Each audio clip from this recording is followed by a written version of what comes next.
அண்டம் முழுதும் ஒன்றினுள் அடக்கம். அதுவே ஆனை முகமெனும் ஓங்கார விளக்கம். சுழலும் கோள்கள் அவன் சொல் கேட்கும். அவனை தொழுதால் போதும் நல்லதே நடக்கும். ஆனை முகனை தொழுதால் நவக்கிரகங்களும் மகிழும். நல்லதே நடக்கும், நல்லதே நடக்கும்.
பழனிமலை திருச்செந்தூர் மருதமலை திருத்தணி பழமுதி சோலையிலே முருகா முருகா ஓ முருகா.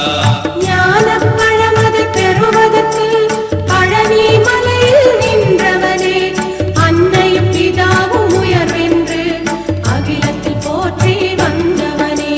திருப்பரங்குன்றம் பழனிமலை திருச்செந்தூர் மருதமலை திருத்தணி பழமுதி சோலையிலே